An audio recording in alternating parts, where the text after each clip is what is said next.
Okay, shall we get started? Well, good evening, everybody.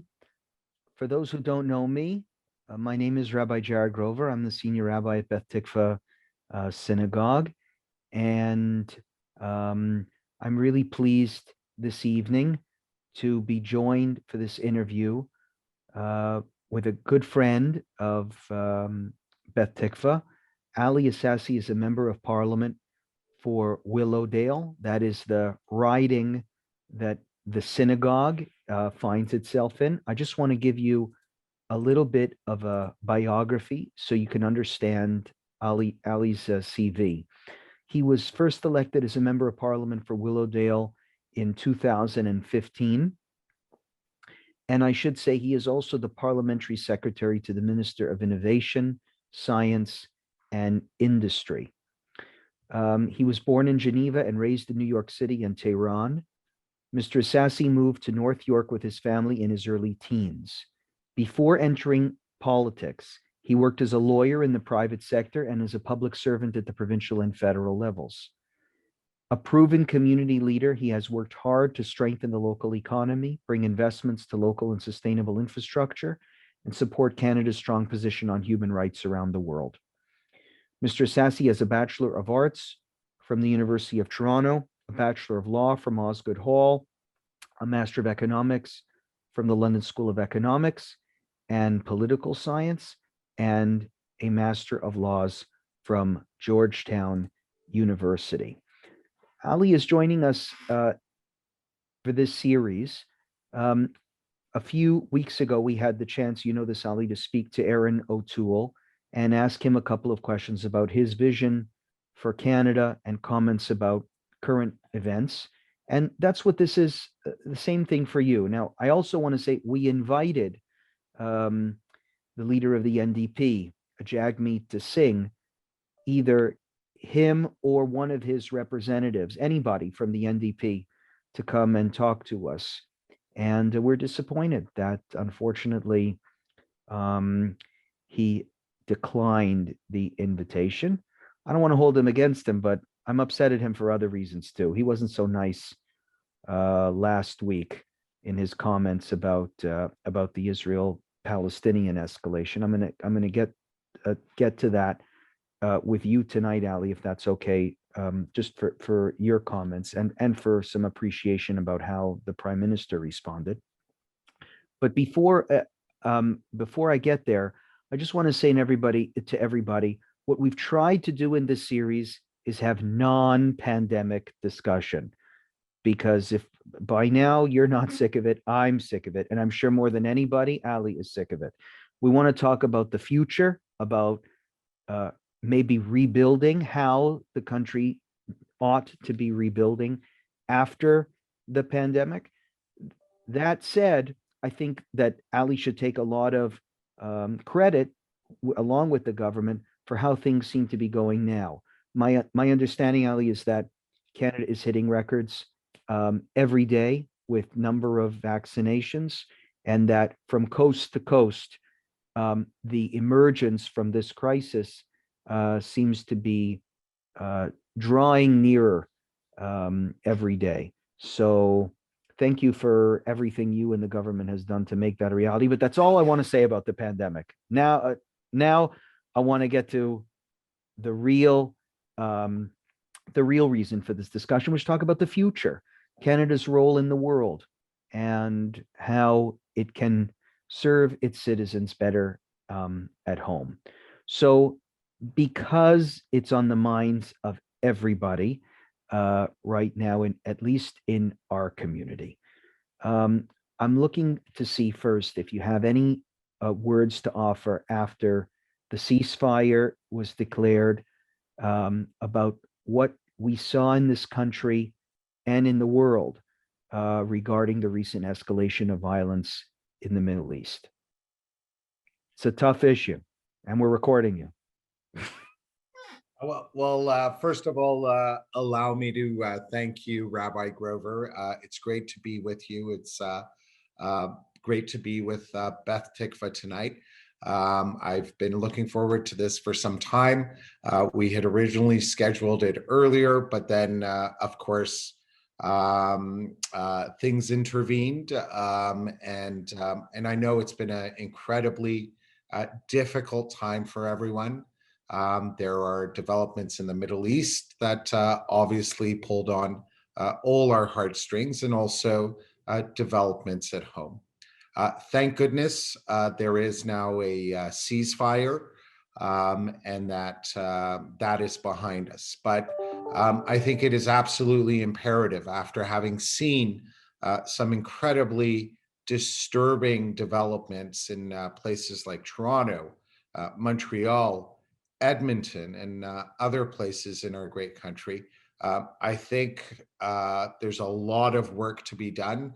We have to continue to be vigilant, and we have to give it our all to make sure that some of the anti-Semitism that we have seen does not rear its ugly head, and that the government does everything it possibly can to make sure that here at home we are taking these threats very, very seriously, and also on the international scene that we are a force for good, making sure that we remain focused on this issue, ensure that the situation remains calm, and that we focus on a number of diplomatic initiatives, as well as educational initiatives as well. So I want to say, as I referred to earlier, the Prime Minister came out with a very strong statement against the rise of anti-Semitism in the city. But his statement was not as strong when it came to the conflict itself, and commenting on how Canada, commenting on the cause of Israel defending itself against these attacks.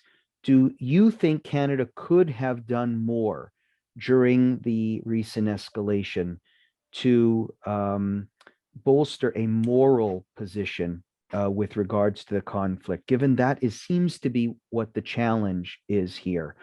Not it is really about who is right and who is wrong, and who is the victim and who is the oppressor. Was Canada on the sidelines too much with regards to that debate? I don't know if we could say we were on the sidelines. Obviously, we were in touch with Israeli politicians. We were in touch with our counterparts in the US and the EU and the United Nations. And we certainly understood that there had to be de-escalation, that no one would come out of this a winner. But by the same token, as I have often said, in the region, we always do hear that Israel is the only democracy. But it's also, let us not forget, the only real ally we have in that region. So it was important that those lines of communication remain open, that we continue to do our utmost to see de-escalation, and to call the terrorist attacks that we did see, the 4,000 missiles that did rain down on Israel, that was completely unacceptable, and that it was supposed to be condemned, and that the international community would not tolerate that either. So obviously, it's not one of those things that we speak about publicly, but I can assure you that whether it was the Minister of Foreign Behind the Affairs, scenes.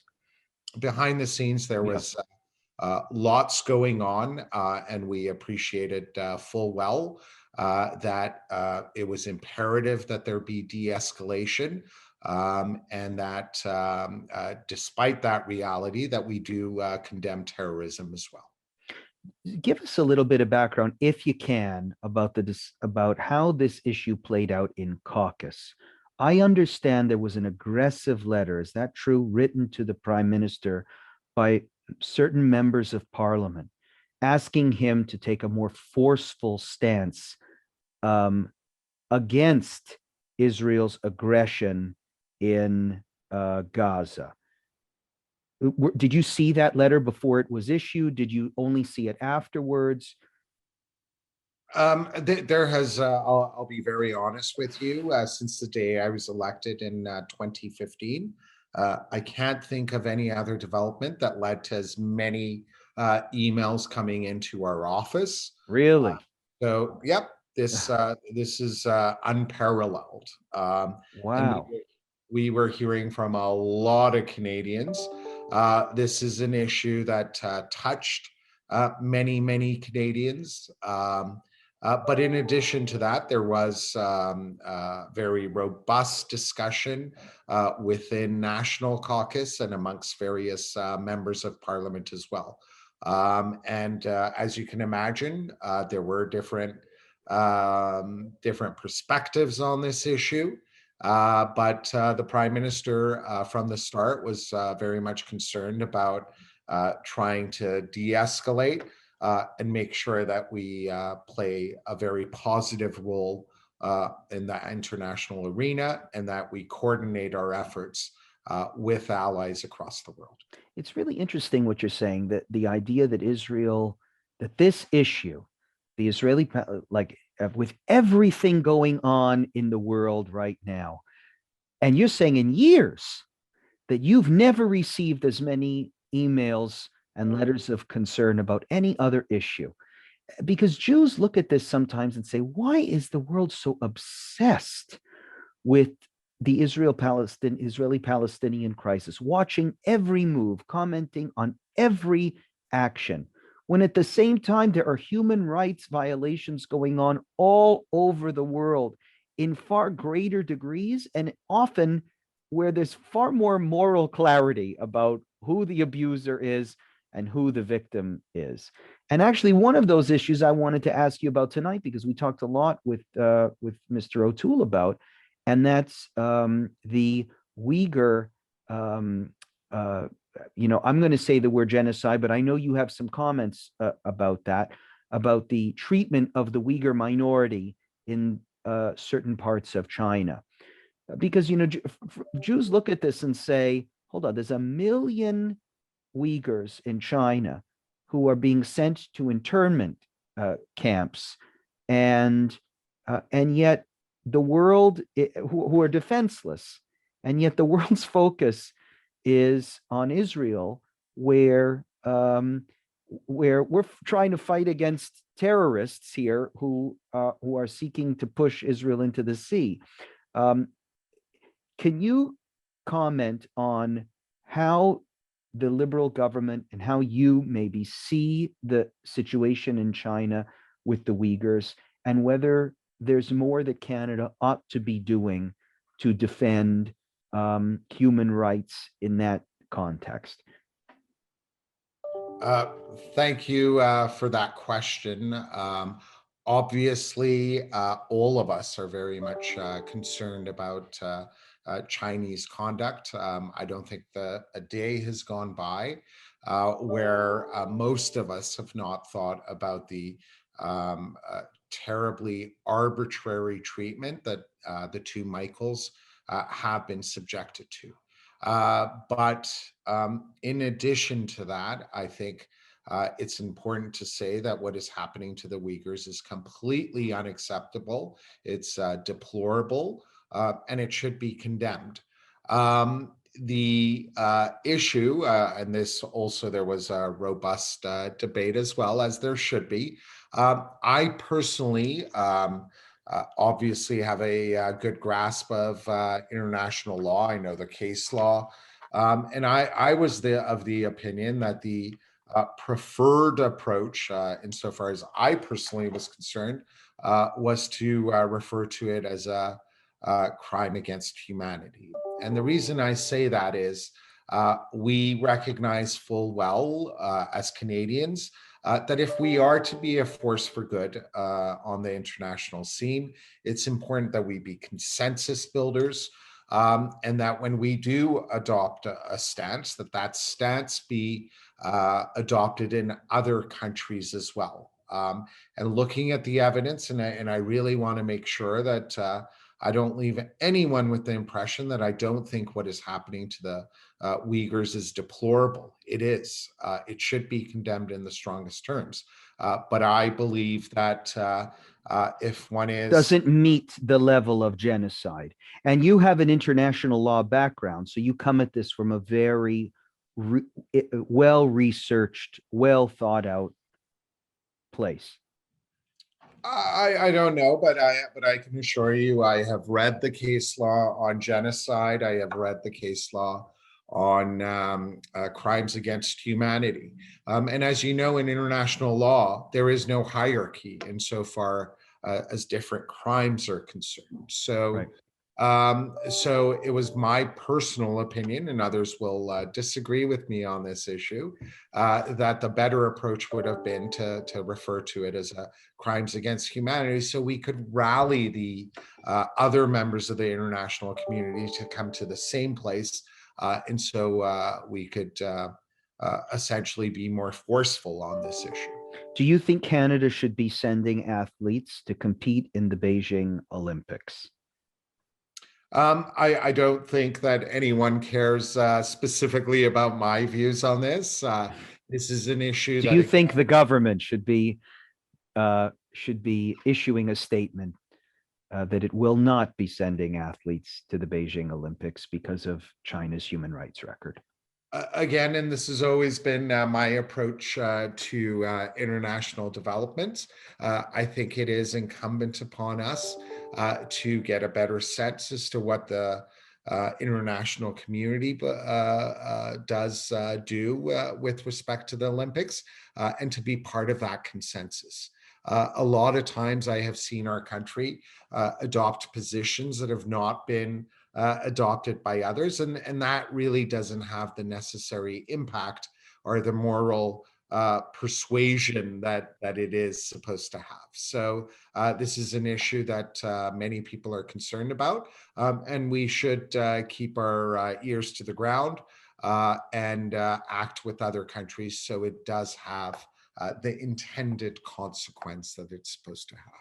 So it's actually a good segue, Ali, for the next question that I wanted to ask you, which is about Canada's reliance, dependence, cooperation with necessitated cooperation with other countries around the world.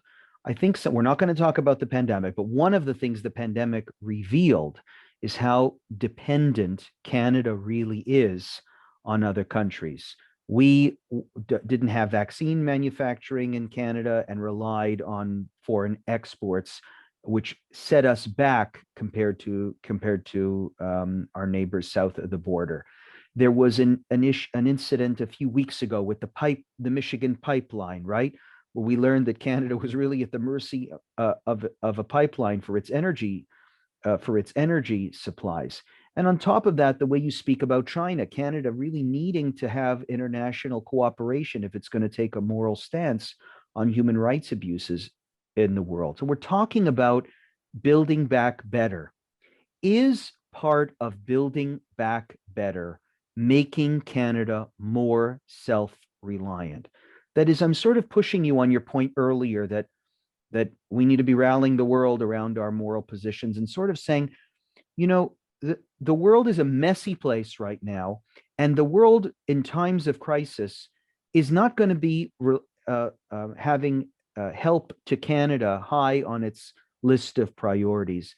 And maybe we've learned that we haven't been doing a good enough job taking care of ourselves domestically. What are your thoughts on that?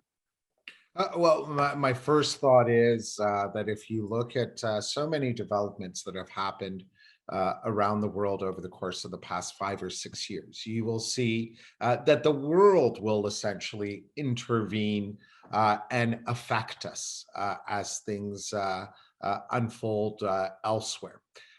With respect to the reality that COVID has been very, very difficult on so many Canadians, I think one thing that I can share with you, which is really a high watermark, if you will, for me, was in April, the Prime Minister and the minister that I then served, Minister Baines, they were very much concerned about PPE.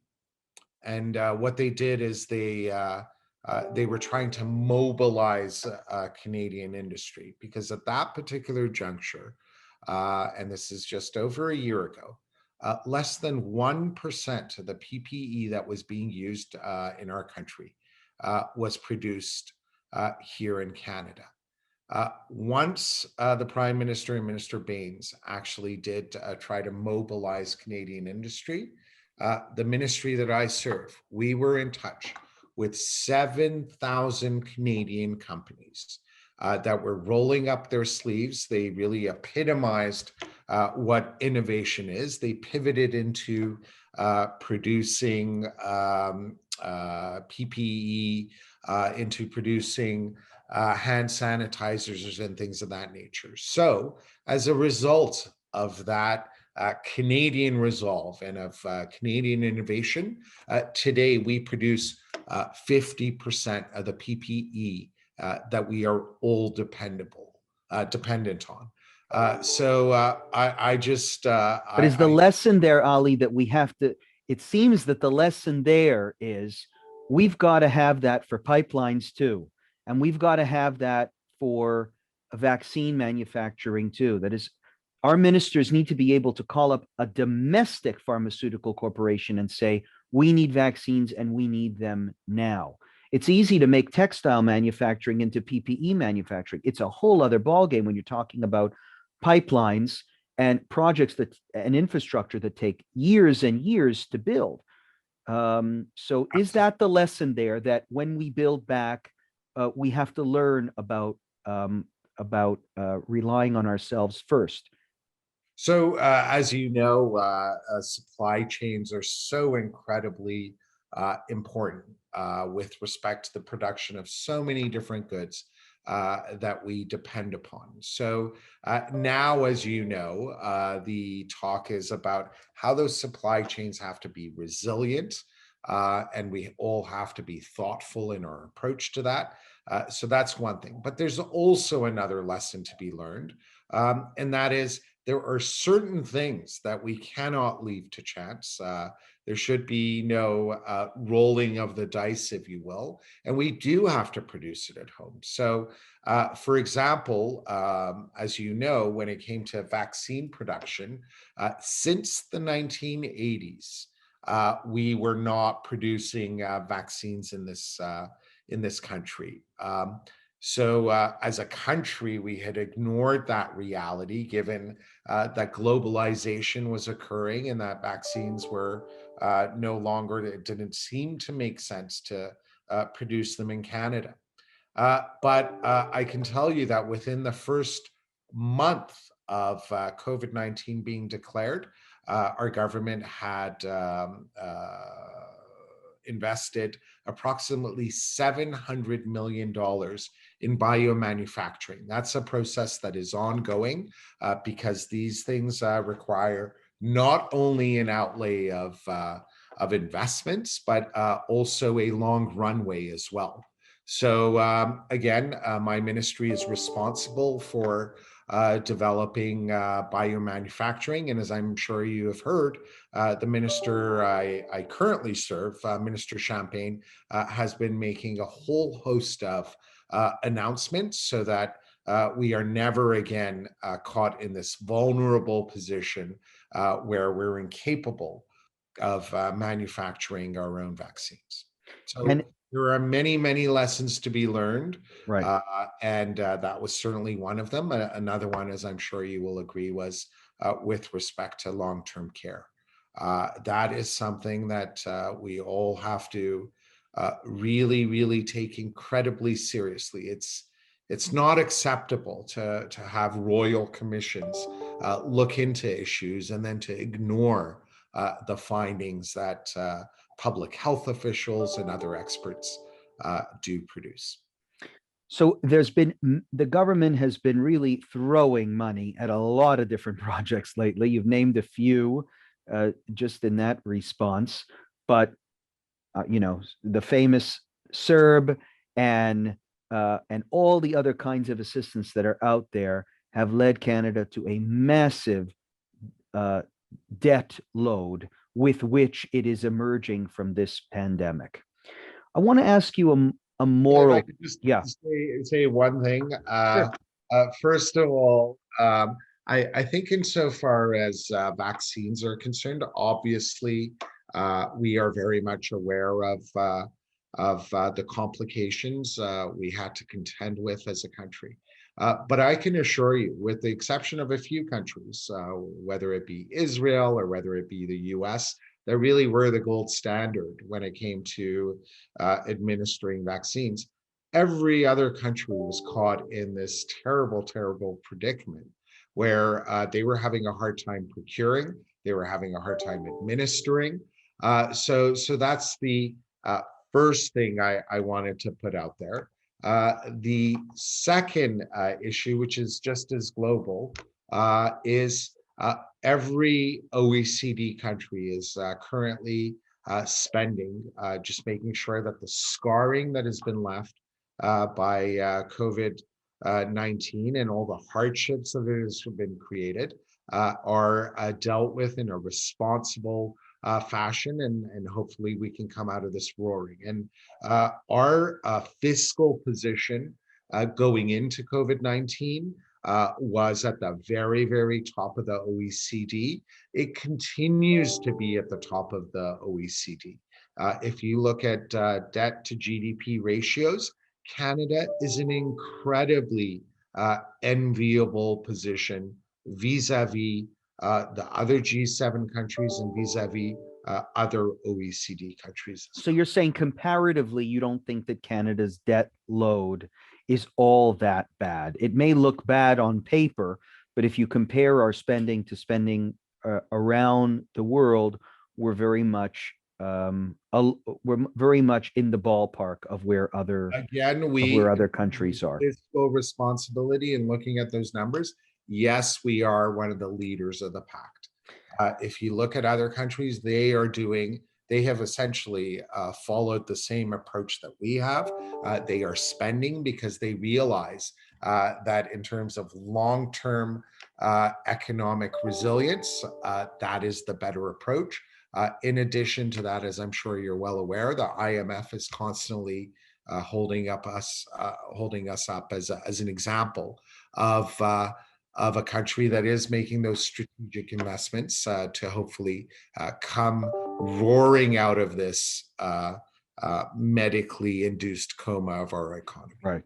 I think, Ali, there's a tone that's coming out of your computer. Is that what that is? Sorry, I don't know how.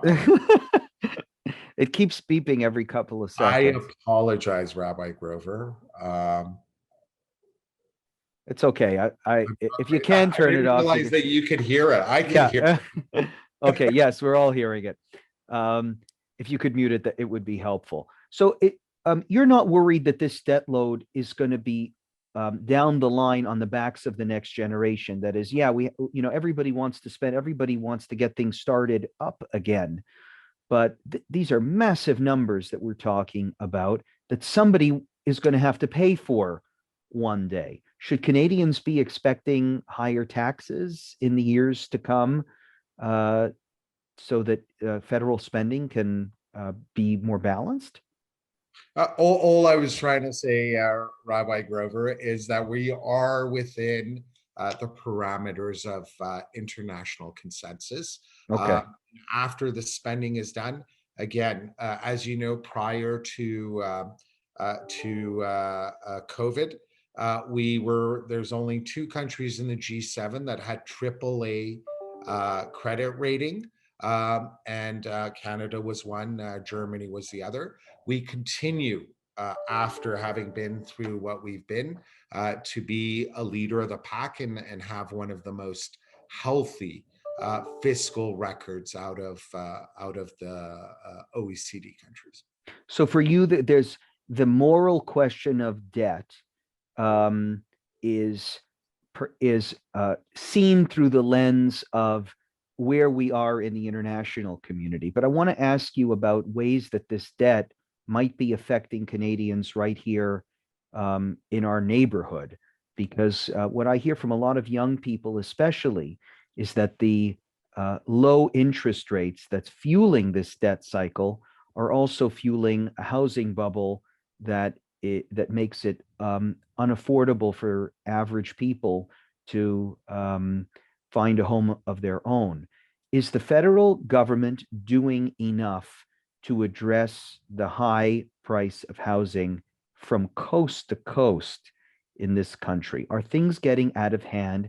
And do you feel pressure at all, even personally, because Willowdale is ground zero for a lot of this stuff? Do you get pressure from a lot of people? I would imagine you get pressure from both sides, from owners saying, don't do anything, and from young people along the Young Street corridor who are looking to buy, who say, hey, this is getting out of hand. Your government has to do something to make the price of home ownership feasible for us. So tell me how you approach this issue. So that's a great question. It's been something that I think we've all been concerned about for several years now. It is a country, it is a phenomenon again that is being grappled with in countries as far away as Australia and New Zealand as well. When you have cheap money, these are some of the terrible things that happen. But I can assure you, I'm very much concerned about this. Every young Canadian I meet, this is obviously a question that is raised. And just to give you an example, today, amongst several of us members of caucus, we had a 2-hour call to try to come up with various measures to make sure that this does not get out of hand. A few years ago, this was something that only affected Toronto and Vancouver, but we are seeing this across the country. And obviously, the reason why we should be concerned is that the true measure of housing affordability is what percentage of a household's income is Right. to rent and or to paying a mortgage, and it is incredibly high. So I personally think that should be one of our priorities, and we should continue to look at policy levers that have been used in other jurisdictions to make sure that it doesn't go through the roof. So we should be expecting in the next months, in the next short while, some announcements to address this housing problem. You don't want to make any promises. You hope so. I'll be very, very honest with you. I can't speak to that issue, but I could say I personally am very much concerned, as are some other members of caucus as well. Recently, the government announced that it would be taking in a much larger number of immigrants than it had in the past. Doesn't that intersect with this issue? That is, how can the government at the same time be worried about the cost of housing and also be saying, and we need more people in this country so that supply is even scarcer? So the interesting thing, you're absolutely right. There is no question that that does have a bearing on it. Supply is scarce, and as a country, we welcome many, many people from around the world. But the interesting thing is we haven't had that over the course of the past year, and yet housing has still been going up at a phenomenally high rate. So no doubt it does have an impact, but that's why it is imperative that we address this. In the last budget, the Minister of Finance, she did put in a few measures, but I'm not convinced that that's sufficient. I think more things have to be done. Okay. I want to ask you about Bill C-10. Much to do about nothing. All of the publicity and scare tactics, you might call them, out there about C10. C10, for those who don't know, that's an amendment to the Broadcasting Act, right?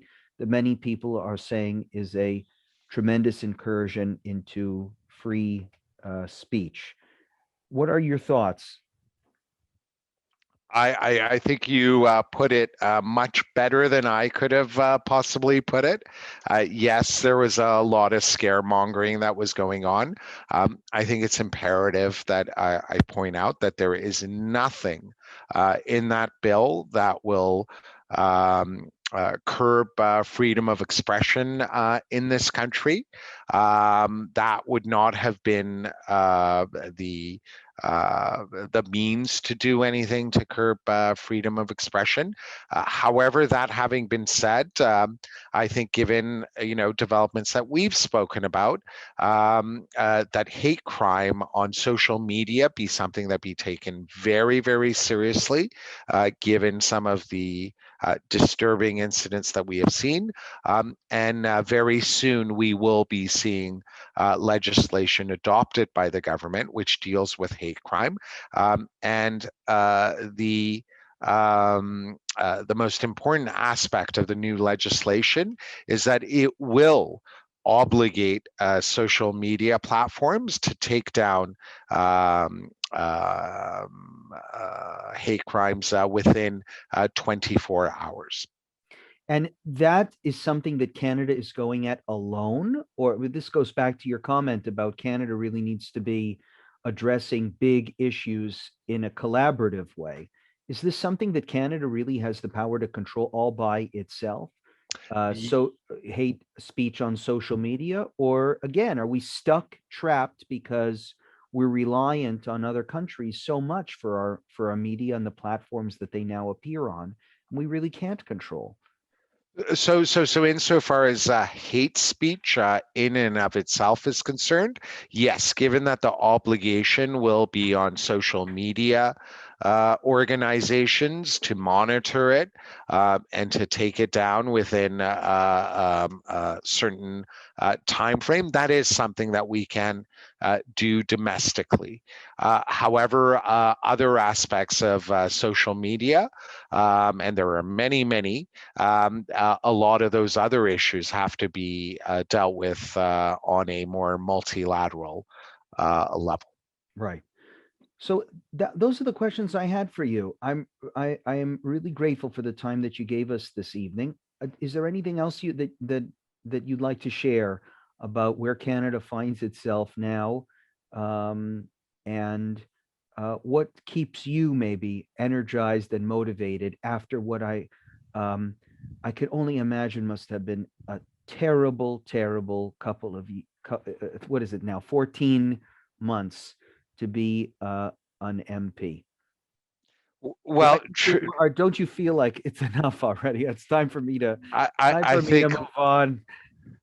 I think we all share that sentiment. There isn't a single one of us that doesn't want to put this behind us as soon as possible. But I think we're now at a juncture where there is light at the end of the tunnel. And on that note, truthfully, Rabbi Grover, I truly don't know how to thank you and other faith-based organizations that have been doing such an incredible job. Earlier, I talked about how Canadian companies have pivoted, but faith-based organizations have been doing a superb job reaching out to their members, reaching out to their congregations. I truly would shudder to think where we would be without all the hard work that Beth Tikva and numerous other organizations have done to make sure, in particular, that our seniors are not in isolation. So it's been difficult on every single one of us, but there are so many things that we should be eternally grateful for. And it's important to remain focused on the good things that we have seen. For example, children have had it very, very difficult, but I have personally have seen children who must be very much concerned, but they've been there for their siblings, and they've been there for their parents, and they've been there for their grandparents. So it's important to remain focused on all the positive things, and I have no doubt that pretty soon, thanks to all the public health officials across the country, that this will be behind us and we will see some semblance of normalcy. That's great. And I appreciate those kind words. And I want to extend them right back at you, because you're one of these MPs who's very much grounded in the community, wants to understand what the issues are in his local constituency, and brings those forward. It brings those forward in whenever he has the chance to do so. So I thank you for that, because it makes us feel like we have a voice in Parliament. And you really have been a great friend to our synagogue and a great friend to Willowdale. And if you're going to keep in this game of federal politics, we wish, you know, in a nonpartisan way, we wish you the best of luck to keep it going with energy and with enthusiasm. And let us hope that all of our conversations in the next while can be pandemic-free conversations, because it will be behind us. So thank you again. And thanks to everybody for joining us tonight. What's the Canadians game at who's winning, Montreal or Toronto? Ricky. 3-1 Montreal. 3-1 Montreal. 3-1 Montreal. Okay, all right. It's gonna be an interesting series. So thank you once again, Rabbi Grover. It was great to join you as always. And I understand that there is going to be great news that is going to be coming very, very soon. So I just so. wanted to congratulate you beforehand on that amazing news and look forward to seeing you in person as soon as possible. Rabbi Sachs said that because his wife is pregnant too, that if it's a Okay. girl, it'll be Ali, and if it's a boy, it'll also be Ali. So okay.